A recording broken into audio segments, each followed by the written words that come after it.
Welcome back to the channel, folks. Just to let you know what happened last week with the build going backwards. Just for the purposes of disclaimer, I am not a mechanic.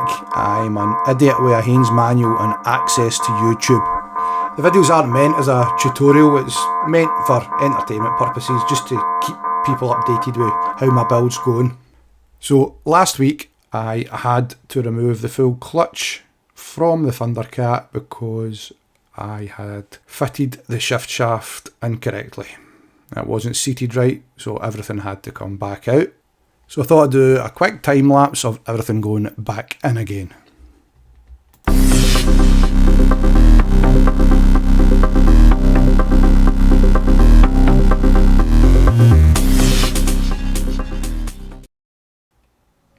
I've already got the thrust washer and the inner thrust plate in here. The clutch housing is in. You just need to make sure that lines up with the drive on the crankshaft. Then it's the needle bearing, the sleeve and the outer thrust plate. Then it's the inner housing, the lock washer and the nut. Get that torqued up. Easier said than done when I'm jamming it with a screwdriver. And the tabs bent over in the lock washer.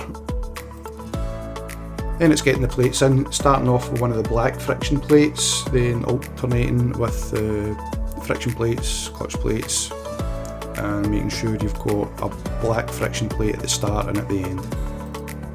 Then it's in with the push rod, the ball bearing and the end piece. I'd recently just put a new O-ring in the end piece, so no need to replace it. Then line up the pressure plate and fit the springs and the bolts, get them tightened up, just finger tight at first and then torque them up,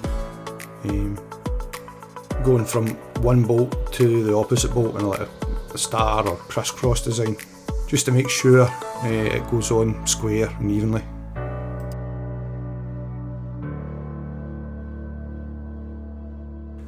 Next step, make sure the dowels are in place, the gaskets on the inside of the casing and get it all fitted.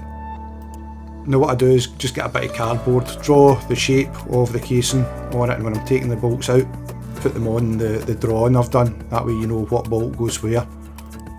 Again, just got these tightened up finger tight at first and then torqued them up, just doing the crisscross star pattern. Then once more round them all just to make sure.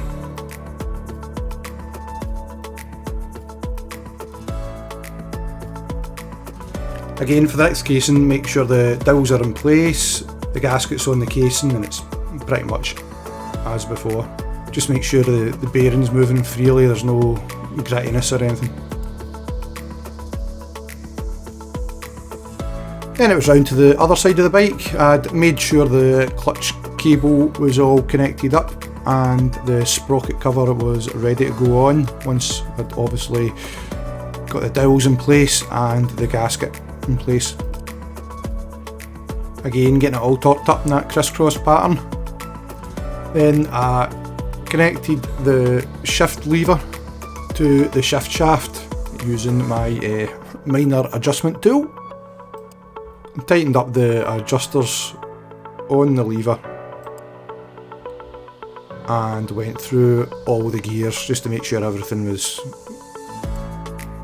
working okay. The next steps are going to be the exhaust and the wiring loom. I think the wiring loom is just going to cause me no end of headache, but I'll keep you updated as usual.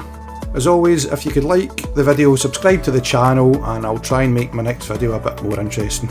Hopefully I won't have to remove anything else before I get any further with the build.